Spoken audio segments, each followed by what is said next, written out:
त्यासोबत staff secretary Pawar sir, Golegave sir आणि सर्व माझे सवंगडी आणि भगिनी.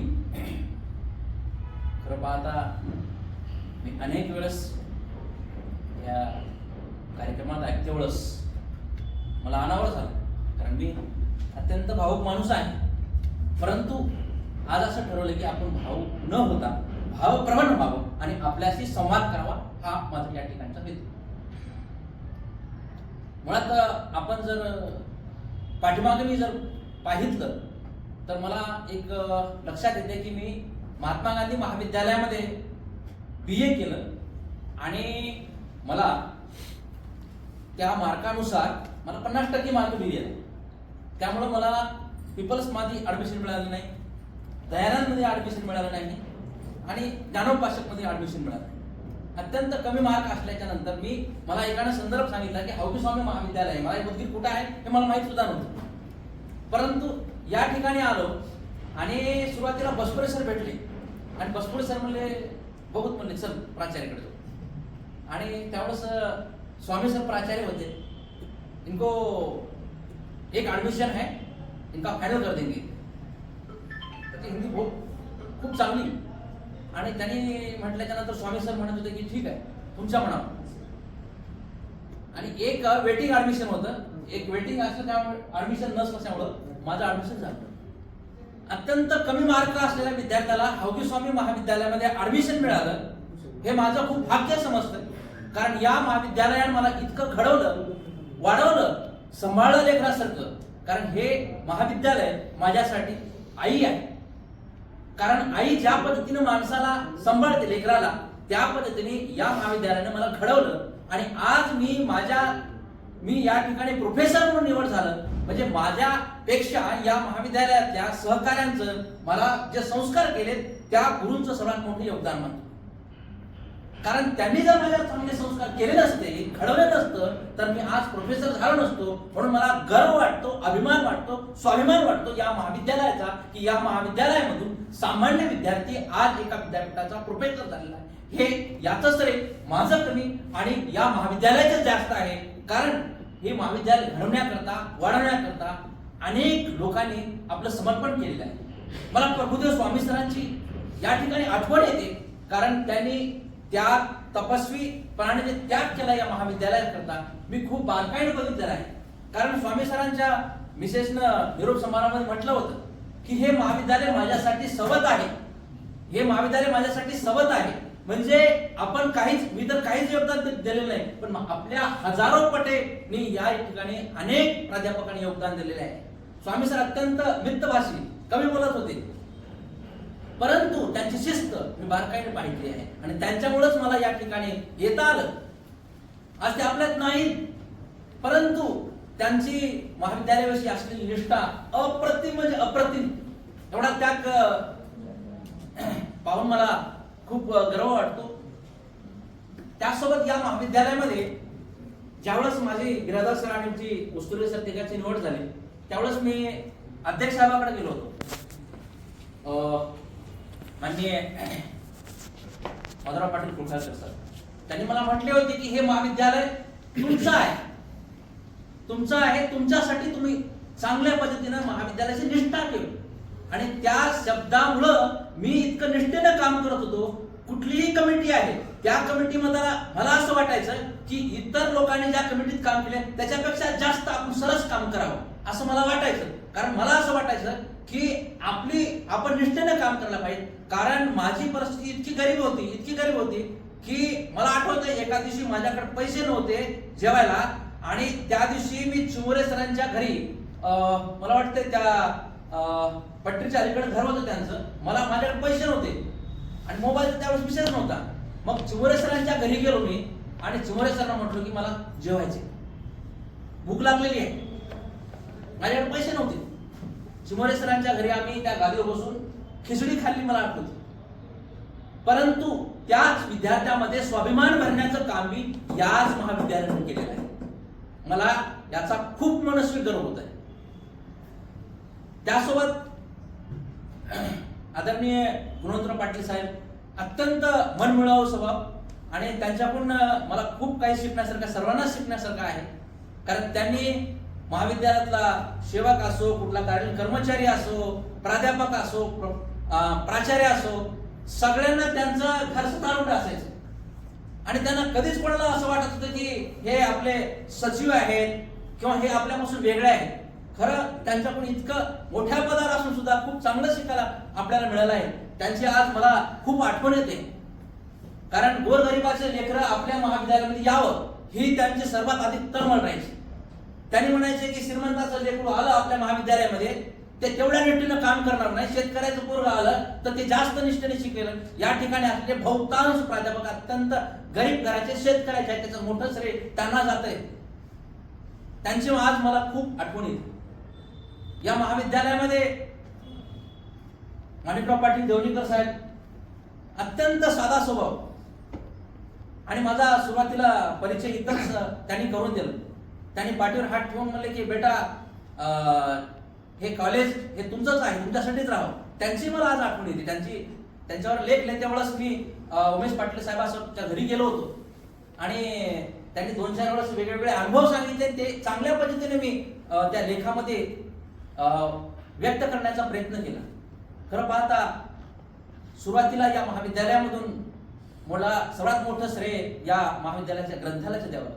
कारण उदयगिरी महाविद्यालय, शिवाजी महाविद्यालय आणि हौगी स्वामी महाविद्यालय सगळ्यात चांगलं ग्रंथालय हिंदीच्या दृष्टिकोनातून कुठलं असेल ते स्वामी सरांच्या योगदानामुळे हौगी स्वामी महाविद्यालयाचं ग्रंथालय. कारण माशाळकर सरचा एक चांगला स्वभाव. त्यांनी म्हणायचे पुस्तक सापडून गेले की ते असं टोचायचे, असं दाखवायचे म्हणजे समोर बडे व्हायला म्हणजे बडे व्हायला म्हणा, आणि बडे व्हायला म्हणलं की ते बघा पुस्तक हुडकील म्हणजे काय म्हणजे शोधा म्हणजे सापडेल. आणि माशाळकर सरांचं ग्रंथावर एवढं प्रेम खरं पाहता खरं जुन्या माणसाची तुलनाच होणार नाही. आपण काम करतो, परंतु माशाळकर सर एवढ्या निष्ठेने पुस्तक हुडकून द्यायचे आणि सांगायचे की अरे भंडार सर पुस्तक सापडले, घेऊन जा. आणि मला या महाविद्यालयातल्या ग्रंथामुळे इतकं माझ्यात आधी चैतन्य दिसतंय, आज माझ्यात ऊर्जा दिसते. त्याच्यातला सर्वात मोठं श्रेय मी त्या ग्रंथालयात देतो.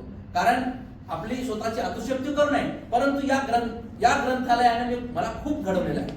कारण माणसामध्ये आता या ठिकाणी उल्लेख करते म्हटलं की भंडारचे जसे वय होत आहे तसं ऊर्जा कशी येत आहे त्याचं श्रेय जातं मला ग्रंथालयाचं.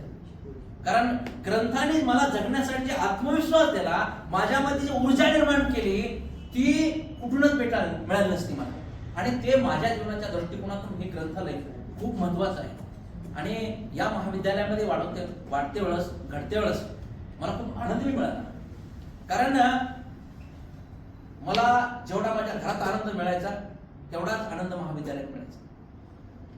मला उपरवाडे मामा कधी म्हणायचे की सुट्टी दिवशी भंडार तुम्ही कशाला येतात, हे 2-4 वर्ष सोडले तर मी एक रविवार गेलो नसेल अपवाद सोडून की दर रविवारी महाविद्यालयात जायचं, आपलं वाचत बसायचं. कारण घरी म्हणलं की आणखी डिस्टर्ब होतं म्हणून मी महाविद्यालयात येऊन बसायचं. म्हणजे आपल्याला या महाविद्यालयाविषयी मला खूप आवड आहे आणि स्वाभिमान आहे याकरता की या महाविद्यालयामुळेच आज मी जे काही आहे दिसतो आहे तर या महाविद्यालयामुळे. आणि खरं पाहता आता ते ऐश्वर्या कांबळे समृद्धी ही बॅच आणि यानंतर या पूर्वीची एक बॅच होती, त्या बॅचच्या विद्यार्थ्यांनी माझ्यावर उलट जास्त प्रभाव टाकला. कारण त्यांनी मला जास्त अभ्यास करायला सांगायचे. कारण मला माहित आहे की ऐश्वर्याला या एखादा चुकला शब्द की ऐश्वर्या म्हणायचे भंडार सर असं नाही, असं नाही, असं. मला कमाल वाटायची की अत्यंत गरीब घरची मुलगी आणि मला तिची गरिबी बघून, तिच्या आई वडिलांची म्हणजे आईची परिस्थिती बघून मला माझ्या मुली दिसायच्या आणि मला वाटायचं की माझ्या मुलीला मी किती चांगली सुविधा देते. या ऐश्वर्याला कुठली सुविधा देत नाही, तिचे आई वडील देऊ शकत नाही, त्यांची क्षमता नाही. परंतु त्या मुलीची जिद्द इतकी चांगली. मी व्याकरणाचा पेपर शिकवित होतो आणि व्याकरणाचा पेपर आमचा सर्वात अवघड पेपर आहे. मी शिकवल्याच्या नंतर अक्षरशः नोट्स दिल्याच्या नंतर त्या मुलीला 5 पान 6 पान मुखवत असायचं सर. आणि मी एका दिवशी म्हटलो त्या मुलीला की मी आज जे शिकवलेलं आहे तुम्ही दोघे नाही या ठिकाणी येऊन मला 5-5 मिनिटाच्या प्रेझेंटेशन करा. मग मी म्हणलं तुम्हाला दोघीला मी 20-20 रुपयाची कॅडबरी देतो. आणि ऐश्वर्या आणि समृद्धीनं मी जितक्या चांगल्या पद्धतीने टीचिंग केली त्याच्यापेक्षाही सरस पद्धतीनं त्या मुलीनं माझ्या ठिकाणी प्रेझेंटेशन केलं. मला कमाल वाटतं. त्या मुलींची वर्तनी आपल्या प्राध्यापकाला सुद्धा लाजवेल एवढी ग्रॅमॅटिकल मिस्टेक कमी त्या मुलींची राहायची. म्हणजे त्या मुलीला मला बाबासाहेब आंबेडकर समजून सांगायचा होता आणि मला असं वाटलं की मी आपल्यापेक्षाही भोंडराव सरांचा अभ्यास त्या संदर्भात चांगला आहे. आणि भोंडराव सरांना म्हटलं की तुम्ही आमच्या विद्यार्थ्यांसमोर एक लेक्चर घ्या. आणि भोंडराव सरांना त्या ठिकाणी बाबासाहेब आंबेडकर चांगल्या पद्धतीने समजून सांगितलं. खरं पाहता, कारण त्या मुलींच्या वर्गावर गेल्याच्या नंतर त्याच्या अगोदरची एक बॅच होती जांभळवाडची.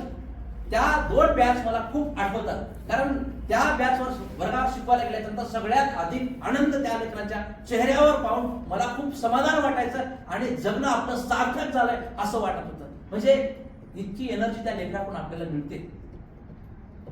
कारण बऱ्याचशा वेळेस आपण पाहतो की या विद्यार्थ्याकडून आपल्याला एनर्जी तर मिळतेच, पण मला असं वाटतं की या विद्यार्थ्याशी खूप मला जवळीक राहता आलं. बऱ्याच वेळेस अशी अडचण व्हायची की ऍडमिशन प्रक्रियेमध्ये माझा विद्यार्थी मला मिळावं का तुम्हाला मिळेल, बऱ्याच वेळेस व्हायचं. मग त्या झटापटीमध्ये आपण काय करायचं, मला बिरादा सर म्हणायचे की मी हे 2 गाव होते, तर त्याच्यानं आपण वाटून घेत होतो. आणि मला असं वाटायचं की माझी संख्या विद्यार्थ्याच्या ऍडमिशनची सर्वात जास्त व्हावं, माझे प्रयत्न राहायचे. मग संध्याकाळी एका दिवशी सरांचा फोन आला, काळगापूर सरांचा, आणि भंडारे सर कुठं आहे, काम आहे तुमच्याकडे टाइम टेबलचं. ठीक आहे, मी मुलगी उदगीरलाच आहे. संध्याकाळचे 8:30 वाजले होते. ती आडे नावाची मुलगी होती, तिच्याकडे 3 वेळा जाऊन आलो होतो. पण ती मुलगी काय म्हणाली, पप्पाला जोपर्यंत तुम्ही संपर्क करत नाही तोपर्यंत मी ऍडमिशन तुम्हाला देणार. मला ते ऍडमिशन तर करायचं होतं. मग आडे सरचे पाहुणे कोण होते, पवार सर होते. पवार सरांना फोन केला आणि म्हटलं तुमच्या पाहुण्याला बोला थोडं. मग त्याने मला बोलले. तो माणूस संध्याकाळी 9 वाजता आला. पण 9 वाजता आल्याच्या नंतर मी त्या मुलीला समजून सांगितलं, तिच्या वडिलाला समजून सांगितलं आणि शेवटी तिची टीसी घेऊनच आलो. सर म्हणले तुम्ही येडे आहेत का, संध्याकाळचे 8:30 लातूरला पोहा जाणार आहे. पण मला सांगायचं की माझी ही भावना राहायची, अतिशोक्ती म्हणून नाही. मला हे वाटायचं की माझं घर आहे, मला रोटी त्याच्यामुळे मिळते. कारण त्या विद्यार्थ्यामुळे जर आपल्याला रोटी मिळते तर त्या रोटीशी आपण प्रमाणित राहावं, ह्याच हेतूतून ह्याच स्वार्थातून मी या महाविद्यालयाशी जुळून होतो. आणि मला खूप वाईट सुद्धा वाटतंय की या महाविद्यालयातून मला आनंद बी आहे आणि दुःखही होत आहे की या महाविद्यालय सोडते वेळेस सरांचा मला फोन आला. आणि 1996 पासून 2000 म्हणजे आत्तापर्यंतच्या अनेक आठवणी माझ्या नजरेसमोर दिसत होत्या आणि मला खूप वाईट वाटत होतं. खरं पाहता या महाविद्यालयामध्ये असे अनेक अनुभव आहेत, अनेक मित्रांनी. कारण मला विशेषतः साहित्य वाचण्याची आवड जास्त असल्यामुळे मी बऱ्याच वेळेस एखादं पुस्तक घेतलं की ते फडसा पाडून टाकायचं. मला अनोरे सर म्हणले, भंडारे सर तुम्हाला काय करायचं आहे पुस्तक वाचण्याचं, लोकांना सांगायचं उगाच चर्चा मजा करतो. कारण मी बऱ्याच वेळेस माझे मित्र एवढे मजा करत होते, माझी मजा म्हणजे टोटल आनंद घ्यायचे. शेरे सर असल, अनोरे सर असतात, उस्तुर्गे सर असतात, बिरादा सगळेच मजा ते. आणि मला एक काहीच वाटायचं नाही. मला उस्तुर्गे सर कधी कधी चिमटायचे, तुम्हाला काय वाटणार का सर. परंतु मी माझा स्वार्थ होता पुस्तकं सांगण्याचा. कारण मी पुस्तक वाचल्याच्या नंतर दुसऱ्याला सांगितलं की ते आपल्या आठवणीत जास्त राहते, म्हणून या व्यतिरिक्त ते पुस्तक मी सांगायचं. आणि विशेषतः सामाजिक शास्त्राचे पुस्तक वाचण्याची आवड भोंडराव सरांमुळे झाली. आणि भोंडराव सरांमुळे मी मधल्या काळामध्ये सुरुवातीच्या काळात साहित्याचे पुस्तक वाचलो आणि त्यानंतर का कुणास ठाऊक सरांच्या संपर्कामुळे मी सामाजिक शास्त्राचे पुस्तक जास्त वाचण्यात आले. आणि सामाजिक शास्त्राचे पुस्तक जास्त वाचण्यात आले आणि त्यावेळेस मी ज्यावेळेस लिटरेचर वाचायला, साहित्य वाचायला आलो, त्यावेळेस माझ्या लक्षात आलं की सामाजिक शास्त्र जोपर्यंत कळत नाही तोपर्यंत आपल्याला साहित्याची खरी उकल होत नाही. त्याचं श्रेय मित्रांनाच असतं. कारण सर्वात मित्राकडून मला शिकायला मिळालं बिरादा सरांचा नोकझोक कधी झालेला असेल, परंतु अत्यंत चांगला माणूस बिरादा सर.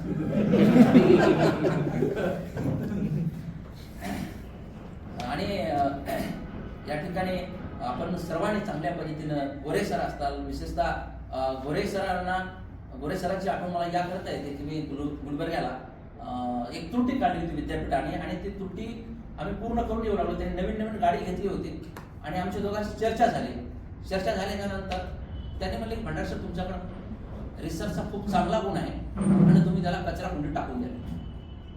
आणि ते बोलल्याच्या नंतर माझ्या मनामध्ये रिसर्च संदर्भात एवढी उत्सुकता निर्माण झाली आणि मी कंटिन्यू पुस्तक लेखन करायची सुरुवात केली. रिसर्च पेपर असतात, पुस्तक लेखन करायचं असतात आणि तेव्हापासून आतापर्यंत गोरे सर माझ्यासोबत राहिले. त्यांना असं वाटलं की हे काय रसायन आहे. खरं सांगू काय, मी आयुष्यात माझ्या कुठलीच गोष्ट मी झाकून ठेवली नाही. कुठलीच आयुष्यातली मी गोष्ट झाकून ठेवली नाही की जी मी माझ्या स्टाफला शेअर केली नाही. कारण मला माझा स्टाफ असा परका कधी वाटलाच नाही किंवा दूर कधी वाटलाच नाही.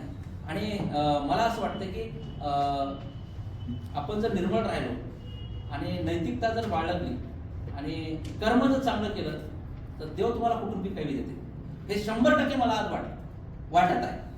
कारण देव मी सुरुवातीला मधल्या काळात मानत नव्हतो. मी देवाची कधी कधी कोटी करायचे. स्वामी सर म्हणायचे तुम्ही वेगळे आहेत हो, देवाला मानायला पाहिजे. मी मानत बी नव्हतो मधल्या काळामध्ये.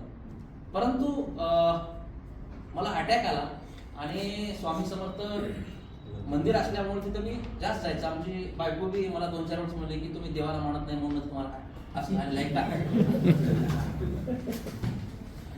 मग मला वाटलं की नाही, आपण आपलं कुठंतरी चुकते आणि ते दुरुस्त करायला पाहिजे. कारण दुरुस्त करण्यामध्ये काही कमीपणा नसतो.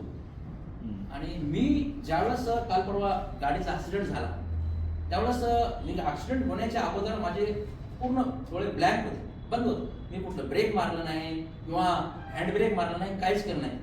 तर डोळे बंद झाल्याच्या नंतर ऑटोमॅटिक पहिल्या झाडाला आदळली, दुसऱ्या लोखंडाला आदळली, तिसऱ्या झाडाला आदळली, चिखलात फसून बसली.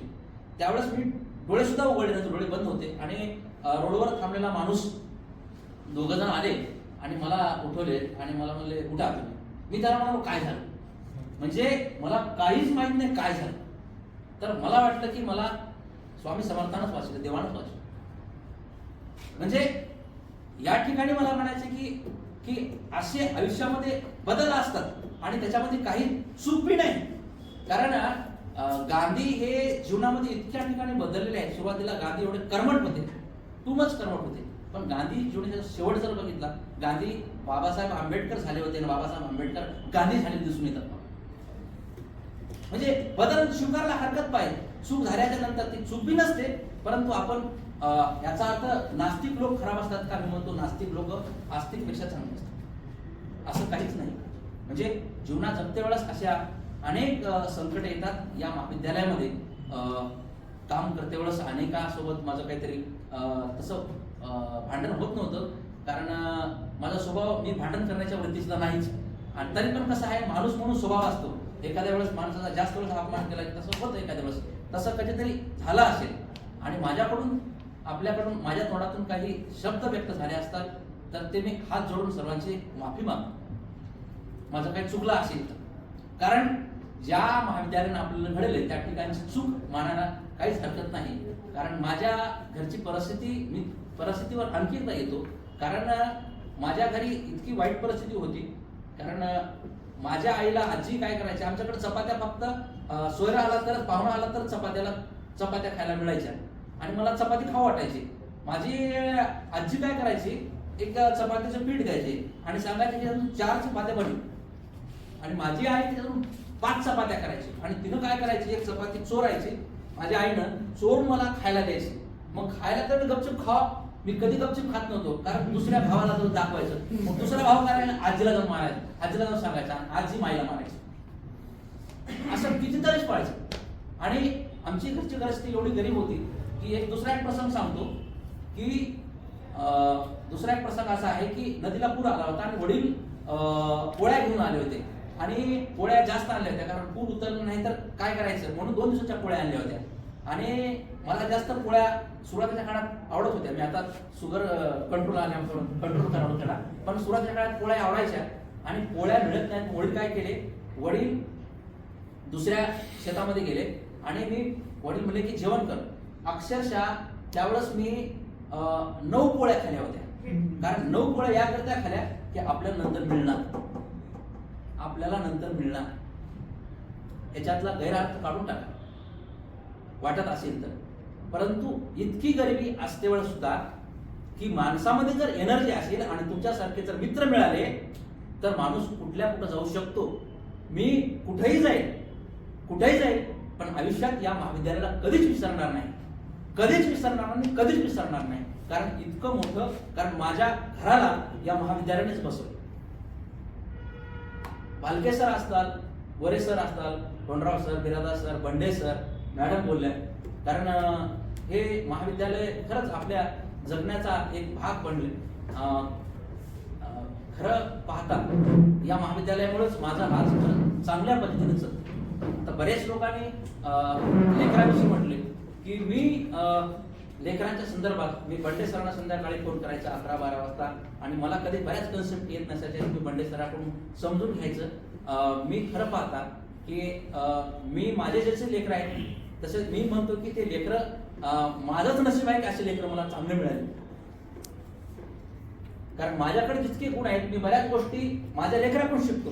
मला बऱ्याच गोष्टी, कारण माझा स्वभाव असा आहे की ह्यांना सांगतो मी कुठली गोष्ट सांगायची आणि 10 लोकांना सांगून येतो. हा माझा स्वभावचा दोष आहे.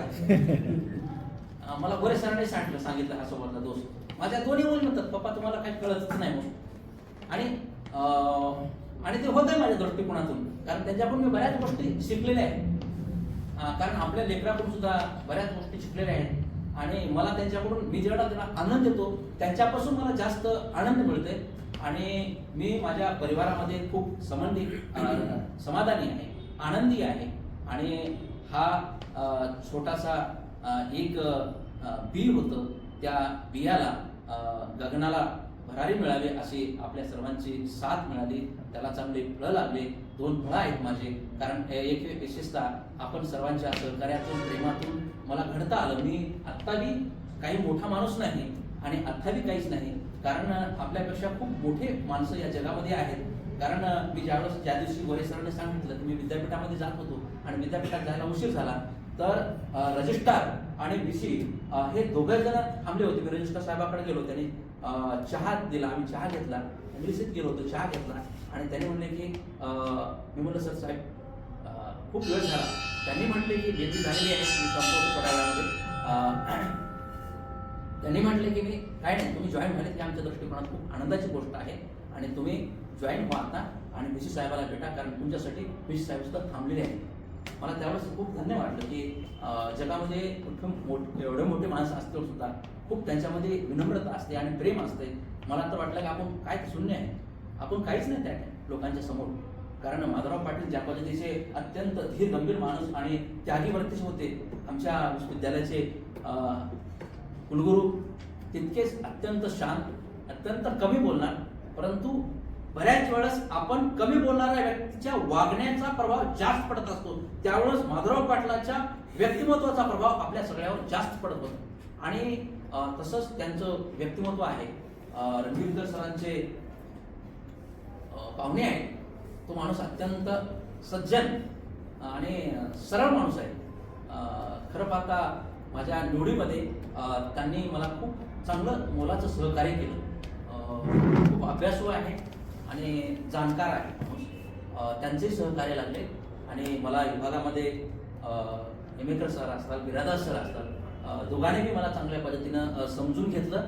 आणि खरं पाहता ते माझी उणीव जाणू देणार नाहीत, कारण दोघे चांगल्या पद्धतीनं डिपार्टमेंट चालवितात. कारण दोघेही खूप कष्टाळू आहेत, मेहनती आहेत. आणि बिरादार सरांनी खूप गरिबीतून, त्यांची परिस्थिती सुरुवातीला वाईटच होती, आपण आता पाहतो सगळ्यांना आपल्या नजरेसमोर दिसते, पण त्यांनी सुद्धा खूप गरिबीतून दिवस काढलेले आहेत. आणि सर्वांचे खूप विस्तारानं बोललो आणि त्याबद्दल आपला बराचसा वेळ घेतला. तर पाहता आपण सर्व थांबलोय आणि मला उशीर झाला, त्याबद्दल क्षमस्व. कारण मला मुली म्हटल्या होत्या की पप्पा आजचा ड्रेस आमच्या पैशाचा घालायचा आहे, आणि त्यांच्या पैशातून त्यांनी हा ड्रेस घेतला, त्यामुळं थोडा उशीर झाला. त्याबद्दल पुनश्च एकदा क्षमा मागतो आणि या ठिकाणी थांबतो. धन्यवाद.